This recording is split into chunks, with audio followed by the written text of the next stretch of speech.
You're listening to the Jay Bird Watching Podcast, the official podcast of jaysjournal.com and fansite.com. We are the official ballroom chat for everything Toronto Blue Jays baseball, from game highlights to rumors and all the stuff in between. Here's your host, Craig Borden, with co-host Jason Lyons and Liz McGuire. Now let's talk some Toronto Blue Jays baseball.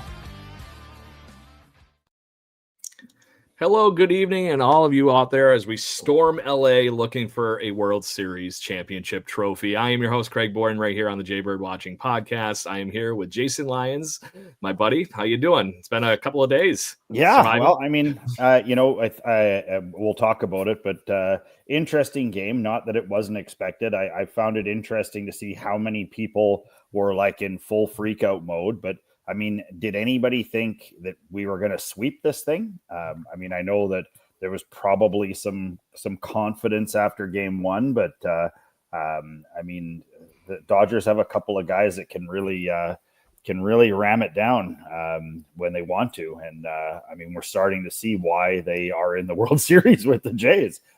Exactly. I mean, they're good all over the place. You know, Will Smith is an excellent baseball player. You know, there are lots of really good guys on that other side. So, I mean, my prediction at the start was Jays in 7. And so I'm still sticking with that. So, you know, even though it's raining here in Vancouver, I'm okay with things. Good deal. And first time, long time, we got our buddy Ian Hunter back. How you been, man?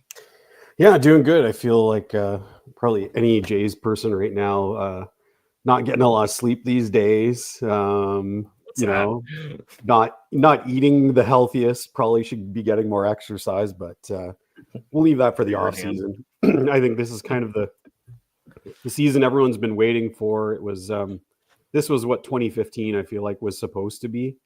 And looking back, it's wild that they only got to game 6 of the 2015 ALCS, and yet this team has already won a game in the World Series. So it's I'm still haven't quite wrapped my head around what's going on right now.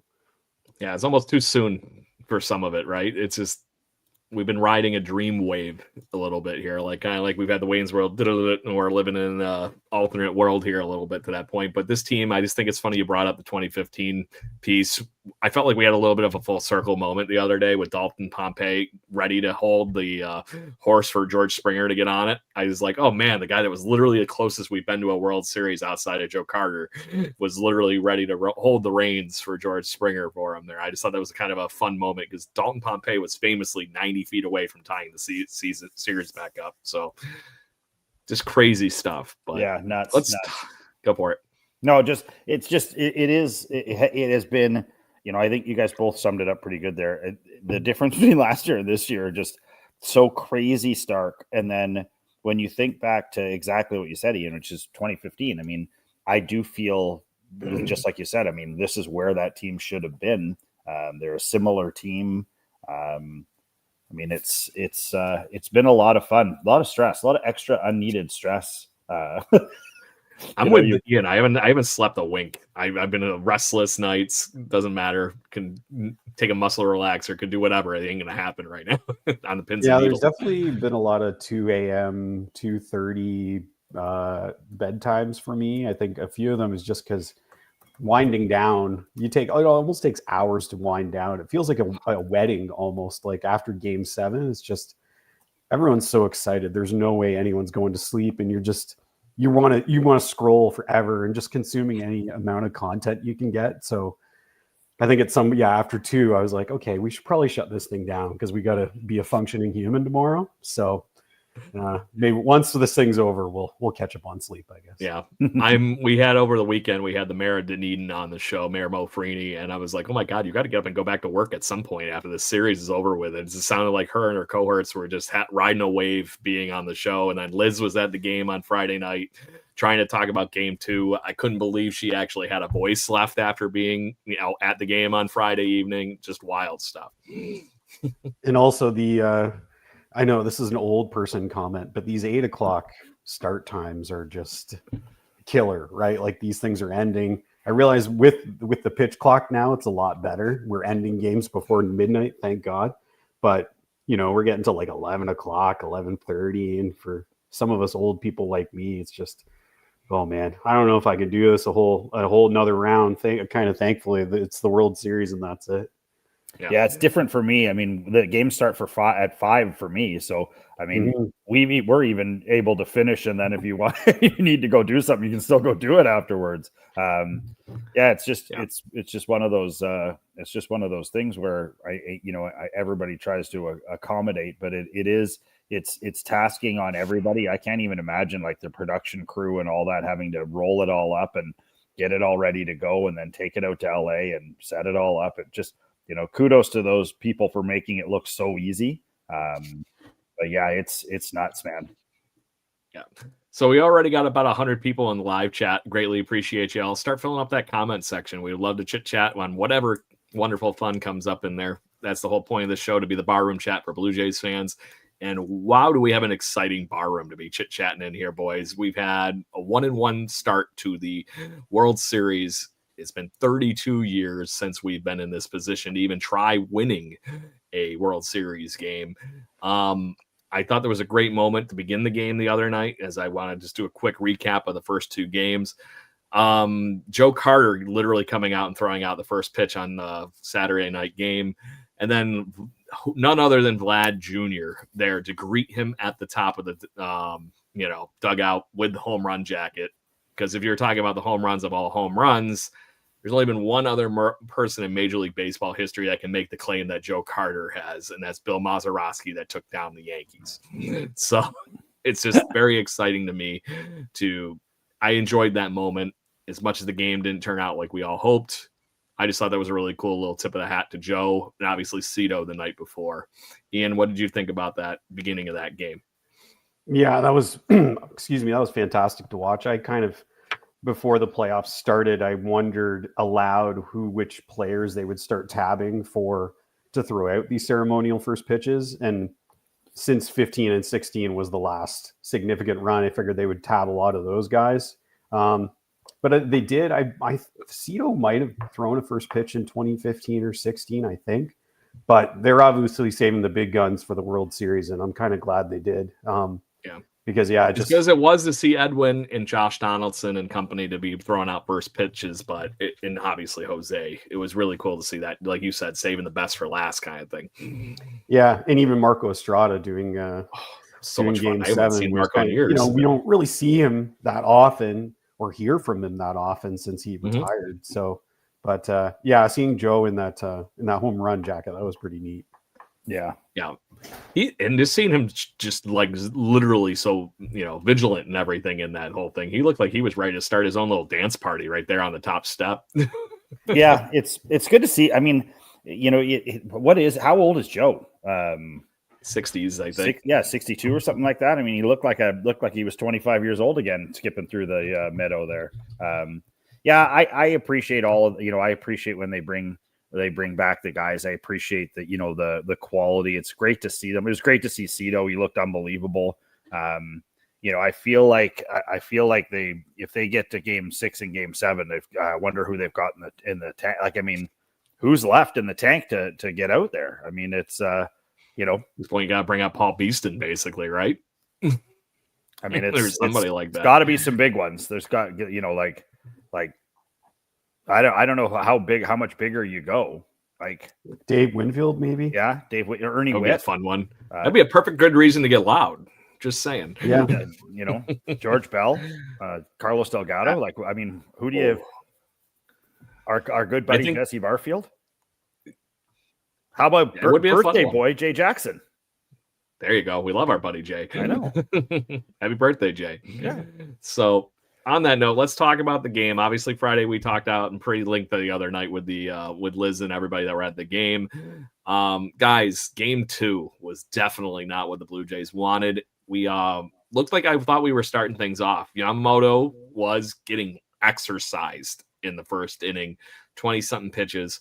And then there was literally, I think, a 10-pitch inning and then literally a 3-pitch inning. And it just kind of like let him settle right into that groove. And he just mowed right over us. If we were a Ferrari cruising after the game on Friday night, we definitely ran into a wall. Yeah, Vista Cruiser. More like the Vista Cruiser. Had Clark Griswold driving their Vista Cruiser down the highway. But I mean, I don't know. And I don't know what your guys' thoughts are about this. And I feel like it was kind of like, I understand it and I understand the message and I understand. Do you guys not think the Jonas Brothers thing was weird and a real, like, just total zap of the game? Like just a total zap of the game. I feel like they could have done that beforehand. Don't you? Yeah, I remember when they announced them performing, I thought, oh, they're doing the national anthem or something pre-game, not during the game. It was weird. It was like a pseudo halftime show, but it Crammed wasn't like even a a full song. Yeah. So it was just my timeline after game 2 was Jonas Brothers, Colonel Sanders, Yamamoto. Those were the 3 X factors in that game. But what in the world is going on behind our home plate? It's crazy. It's turned into a total gong show. You've turned into, it's like, you still have Geddy Lee, you still have the home plate lady, and then you have monstrously jacked gentlemen, and then you have Colonel Sanders, the Miami guy, the dude with the sequin jacket. Where's all this money coming from? I don't know. I mean, those tickets are going for like $30,000 a pop. So I mean, if they're not your seasons, and you're paying for those, like, I understand. And the muscle guy, apparently they're his dad's season tickets and have been for a long time. So that's understandable. I mean, if they, if that's what they choose to do with them. But I mean, how did I guess KFC spending $30,000 on a seat to dress a guy up so they can introduce the dinger, not the zinger. I mean, it's super smart advertising. It didn't cost them all that much to touch a whole lot of people. And everybody's talking about it. Yeah. And it's like those people that did that, what was it, that Happy Face or whatever promotion with the people, it was a scary movie or whatever. Yeah, the people where were they just standing sat there like this the whole damn time. Yeah. Yeah, that was creepy. And we found out it was creepy. an advertisement the whole time. So, and I guess the fact the Jays didn't really have any action at the plate, and that was a fairly quick paced game. It just I was distracted from the action. It was more so the off-field stuff in game 2, so it was kind of a perfect events coming together there. Yeah. The rest of that game, guys, regardless of the fact that Yamamoto is literally on a historic run right now. For 6 innings in that game, Kevin Gossman matched him up 1-for-1. How excited were you guys to see what Gossman can do in the ace level piece to this? Because like I said, we were in that game, and it's amazing to me to think about the what if level. If we got just a couple of runs, how much more intense things would have been for him to maybe even run a little bit further. But a tie game going into the 6th, just incredibly fun for me to watch Gossman doing what he was doing. Ian, I don't know what your thoughts were on Goss the other night. Yeah, it was a super not a lot of people were talking about it because of the lack of runs, but I think he finally broke his curse of, I forget how many starts in a row where he's only gone 5 2/3. Finally got past that 6 inning threshold. And yeah, like I tweeted this out the other day. He's got the top 5th best ERA in Blue Jays postseason history right now, and it's through 6 games. So, I mean, totally underrated guy, ace of this staff. It really has just come up in these big games where they really needed to. And unfortunately, he gave up those 2 solo home runs near the end, but even those included in his game, it was still a hell of a start by Gossman. Yeah, like really impressed with the way he's pitched the whole way through. Even when he struggles a bit, he seems to just reel it right back in and continue to do what he's always done well. His stuff has been good, and when it isn't, he's been able to figure out other things to do. He's really dotting his fastball, and then that allows him to work on those other pitches. And so, I mean, overall, the Jays have to be super happy with what they've seen from him. Tonight is going to be a very interesting ball of bees. Like, I don't know. I don't know what we're going to get. He seems amped, and we've all seen what happens when Max Scherzer gets to this sort of hyper crazy level. He's keyword hyper. Yeah. I mean, I might be looking forward to that more than anything in this game, is just seeing how the Jays bats can come alive, in an outdoor stadium, warm out. should be a nice night for that. And then, what does Max look like? And do they have Bassett loaded early? Do they have Lauer or, loaded early just in case? Like interesting, the chess match. It's going to be a very fun one because the other fun thing about this whole thing is outside of the Mad Maxisms, Tyler Glasnow is known for being one of those guys that's mowed through the Toronto Blue Jays over the years. But guys, I pulled up his stats against the Blue Jays specifically in his career. Outside of the fact that he's barely faced this current iteration of the Toronto Blue Jays, I remember him pummeling us, and it was not as bleak of a past that I recalled. He's got like a 6.3 ERA or something like that against the Blue Jays over 15 starts. That's hittable, winnable. And I was a little surprised to see that. It was one of those things I was just expecting to look through like what every time we face Blake Snell, it's got a 3-something ERA against the Blue Jays in his career, not that piece that I was just mentioning with Glasnow. I was very surprised because it just always felt like he beat the living snot out of us with the Rays. And maybe it was just those few playoff performances that were really haunting my memory in the years we got knocked out during COVID and items like that. But I don't know what your guys' feelings are about facing Glasnow tonight as we're going to get Liz here from the park. Hey, Liz. Hey, boys. I'm not at the park yet. I'm downtown. I will be going to the park after this. I had personal training, guys. I had my fitness. Aww. What with how many beers I've been drinking at the park. Hey, buddy. Hey, Ian, how's it going? Yeah, sorry to bump in. What do we got going here? We're talking pitching matchups. Yes, I was talking Glasnow. What are you thinking about facing Glasnow this evening? Me, he's got gorgeous eyes. I mean, his eyes are really good. His face, his cheekbones are awesome. Beautiful hair. But I don't know. This is the thing. I mean, I don't think he's been successful in his last kind of, postseason starts. Maybe he has. I don't think he has. Am I wrong? Somebody chirp in if I'm offline. Yeah, I'll come on that one. But I was just saying he's had a rough start against the Blue Jays that I didn't realize. Yeah, he's got a 6.3 ERA. I know, and starts. And so I'm not sweating. Here's the thing. I mean, I'm sure it's been mentioned, but we got to get through the starter to get into the bullpen, and that wasn't happening last game. So I mean, I think we can handle this guy better than the last one. So that's my thought. Yeah, I don't think we have to worry about. Correct me if I'm wrong with Stats Muse being wrong, because I just, like I said, those numbers seem very off to me. Yeah, we don't have to worry about Glasnow throwing a complete game. I don't think we have to worry about that. No. Tends to average at most maybe 6 innings at a start. His last postseason start, he only went 5 2/3. And because he's such a high strikeout guy, the pitch counts tend to get up pretty high naturally. So if anything, the Blue Jays lineup, like we know, there's lots of grinders 1 to 9 that love to foul off pitches and see a lot of pitches. So if there's a starter in this Dodgers rotation that they can go after, I feel like it should be Glasnow on paper. And then if, as we said, you can get to the weak underbelly of the Dodgers bullpen, which seems to be their weakness, I think they've got a decent shot tonight. Yeah, me too. 100%. I mean, I feel like the Jays have done a really good job this postseason of feasting when they need to feast.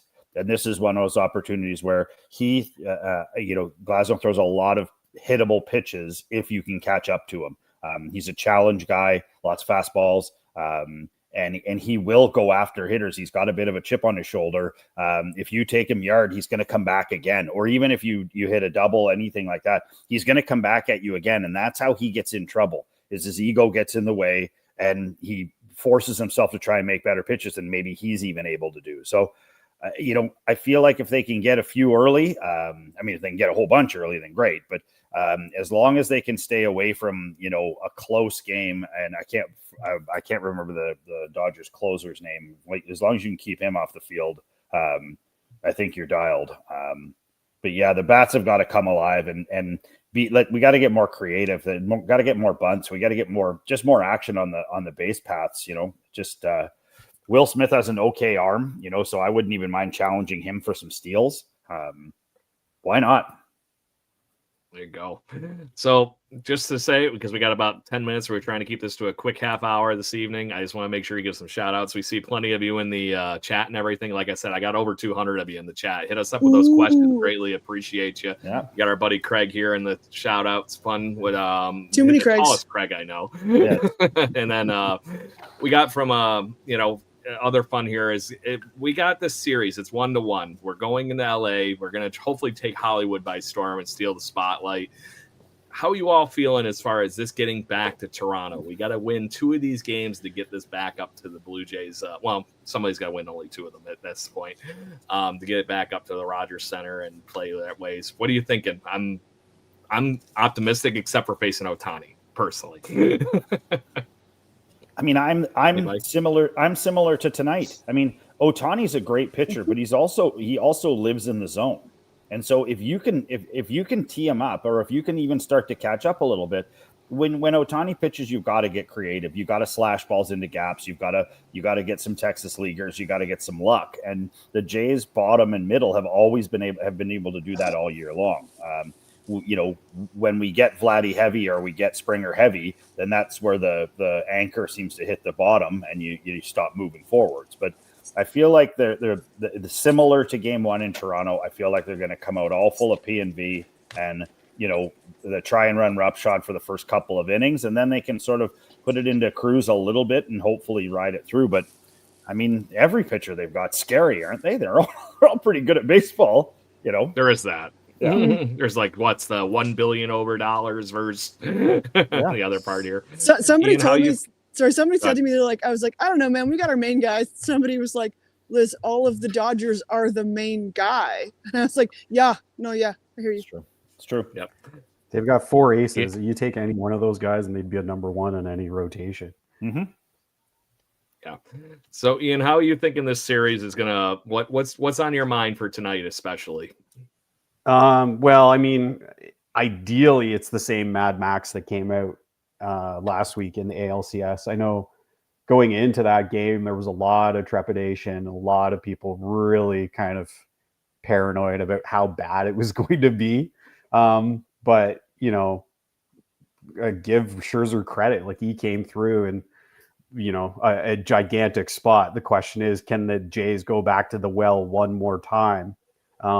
The issue is, if it's a short start for him, then you're into the bullpen early, and you've got 3 games in 3 days here. So I think that's got to be on the mind of John Schneider. So, I mean, if he can give them 5 and keep it within 3 or 4, that seems like a gettable game. I know a lot of people are saying, just win one of these and send it back to Toronto, but Game 6 would be Yamamoto against the Jays, and that's what scares me.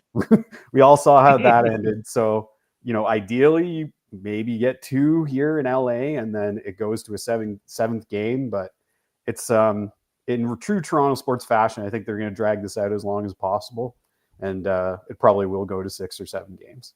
Yeah. So before the whole following with Yamamoto landing on the days that we're guessing, I guess Jays in 6. Unfortunately, I'm not going to revise my fun here, but I definitely am afraid of Game 6 seeing Yamamoto again. So, yeah. Liz, you joined us a few minutes late. I want to make sure you get a chance to ask some questions. I don't really have more statements about. I'm trying to live very presently in this moment of World Series baseball. I haven't eaten all day. My stomach's a mess. I remember through all the ALDS, I didn't cut my fingernails. I'm a little bit less insane this time. And like yesterday, I went down to the Dome to buy some merch, but I would only buy the merch of things that we had already won because I don't want to throw out a hoodie. I spent $160 on a hoodie that I don't want to wear for a World Series if heaven forbid we don't win it. But I think that we're a great team, and they've always surprised me. I remember at the end of the season where we had to win 3 against Tampa or 4 in a row, and I was like, I don't know if they could do it. And then they did it, and then they took care of the Yankees and they took care of the Mariners, and to come from behind kind of multiple wins. And so this is a thing. So I don't know what's going to happen. I think we can beat the Dodgers. There's no reason we can't. And I hope that here's my question: if we have to deal with Yamamoto again, is there a way they could adjust to him? Will we be better next time, or is it just like a kind of a madness journey into weird pitching and forever pitch counts. Like you know. No, he would have won every game if that was the case. I mean, everybody's figure outable, and the Jays are a really good hitting team. It's just, you know, I feel like what I said earlier is they just lacked a little creativity. Yeah. And then when you start to squeeze it, you're just trying to go to your strengths. So, you know, like certain guys are trying to pull, certain guys are trying to put it into places where it might be harder to do it, rather than in the games that we've watched up to this point, the Jays were really attacking whatever they were getting, rather than trying to accommodate for their own strengths or weaknesses. And I mean, let's give the guy props. I mean, he diced. He was unbelievable. But I will say this: like Gosman on the other side was doing well. He held it down for a long time. He had a lot of 3-ups, 3 downs. He had like maybe he had like a 3 or 4 pitch, at least a 4-pitch inning one time. So he held it down until he could, and then the other guy just held it down harder. And so that was I could take that loss. We didn't lose against ourselves like I've seen us do in the past. We lost against an excellent pitcher. So I could wear that loss anyway. Ian, anything you want? Yeah, I was just looking. I was trying to look. The weird thing was they had no walks in that game, which is very atypical of this Blue Jays team. You could probably count on one hand the amount of times they had 0 walks during the regular season. So, yeah, again, you kind of chalk that up to it being an ace pitcher. Pitching in the World Series, and you just kind of, I hate to use the John Schneider phrase, but tip your cap. And then maybe you get him again in Game 6. You do a little bit more advanced scouting and maybe pick up something hopefully next time. Yeah, I mean, that was a weird game for the Jays, right? Like, that was a bizarre game. That's not who we usually are. And so that's why I was kind of like, okay. Like, you know, it wasn't like we were like, oh, our bullpen, you know, should the bet again, and we hit a bunch of double plays, although we did a little bit. But it was an unusual game for us, and so I wasn't really worried. I'm not worried about it as of right now. Yep. Hey, for right now, Blue Jays fans, it's the old baseball adage. Don't worry, there's another game tomorrow. And until there isn't. The Gibby thing is what I live and die by. Yep, that's baseball. Again, that is baseball. 1000%. So we're wrapping up the half hour. I always want to make sure that we have fun with our guests here and everything. Ian, consider this your chance to talk about any article you've been writing recently, anything on your mind, shameless self-promote, whatever you would like, my friend. The microphone is yours.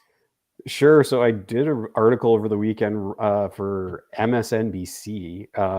They contacted me and just kind of said, we wanted to hear, because it's a predominantly American audience, and they wanted to kind of know from the Blue Jays perspective what kind of the Jays Twitter, the Jays sphere is all about. So I kind of went into that, and it really, I guess, made me appreciate what's going on right now. Because like Liz, I'm trying to be present and realize what's going on here, because this only happens once in a blue moon, 32 years. Or 32 years.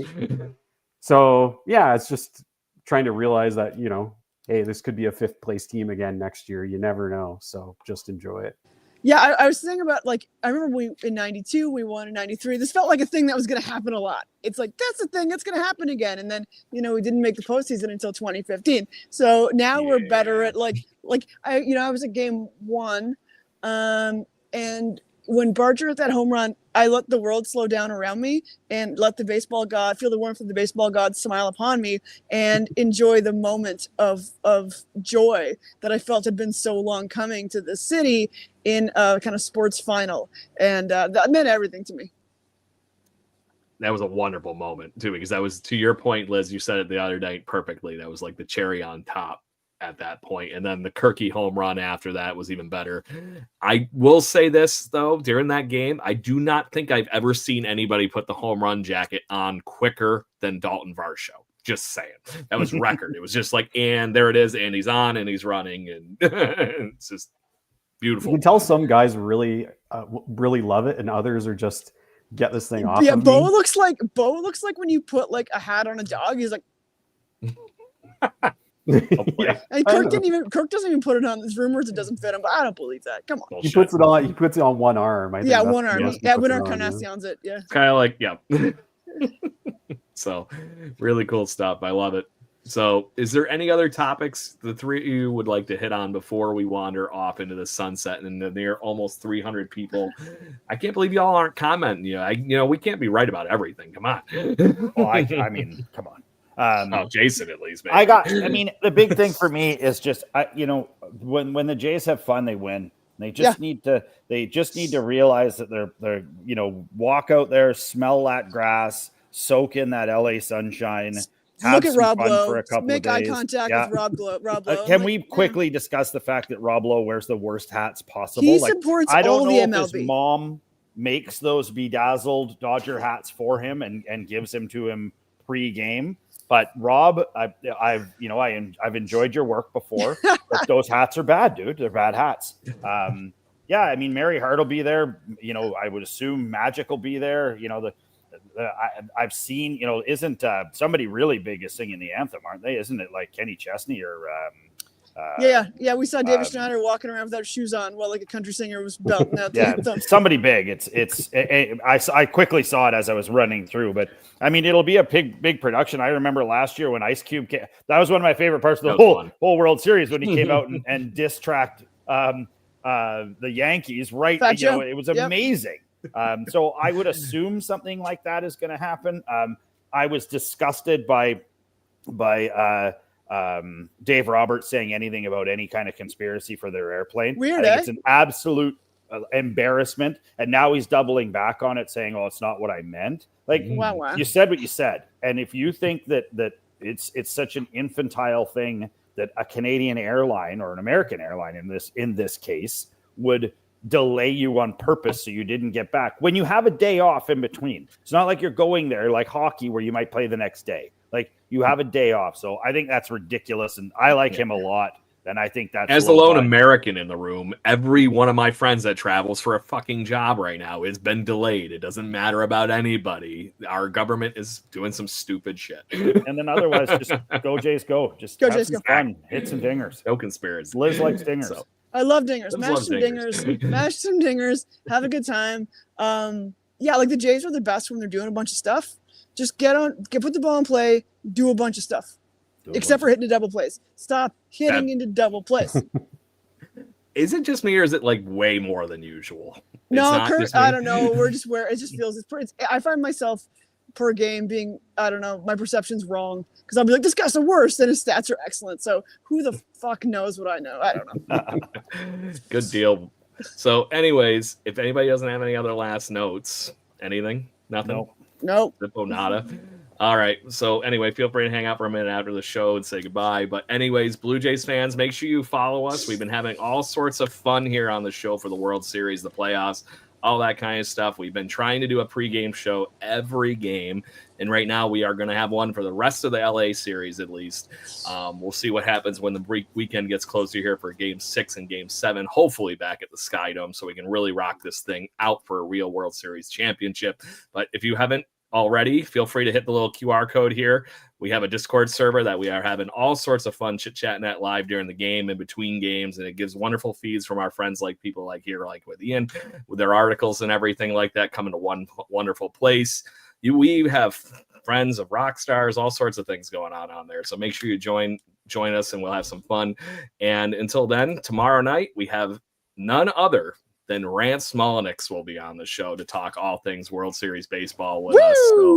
So we get to have some fun with Rance. And then the following evening, we're going to have the one and only Dodgers fan that we can actually stand talking to on this show, our buddy Ryan Parrott. One guy. It's because he's awesome with kids and loves baseball cards. We know from and he's before. got a great product. He's from and lived in Canada at certain points in his life. I hope he becomes the most problematic Dodgers fan of all time randomly. I was on a Dodgers podcast yesterday night, and I don't think I was problematic enough. I have a regret about that. Yeah, I could have been really problem. You should have phoned me halfway through. Yeah, I should have, man. Yeah, tag Jason in just to be that grumpy old man. I have terrible things I could say out loud. I'm always like, I like all the guys except for one of them, and that's it. That's my take. All right. So on that note, make sure you join us tomorrow evening at 6 p.m. Eastern, just like tonight. And we're going to talk all things Blue Jays baseball. Hopefully another World Series win with Rance Smoleniks. So until then, Blue Jays fans, lights up. Let's go Blue Jays. Cheers. Thank you for listening to the Jay Birdwatching Podcast. Please follow us on Facebook, Instagram, Twitter, Twitch at BirdwatchingGC, and our YouTube channel. If you want to support the show and get extra content, please consider donating to our Patreon at patreon.com/birdwatchinggc. Go Jays, go. Woo!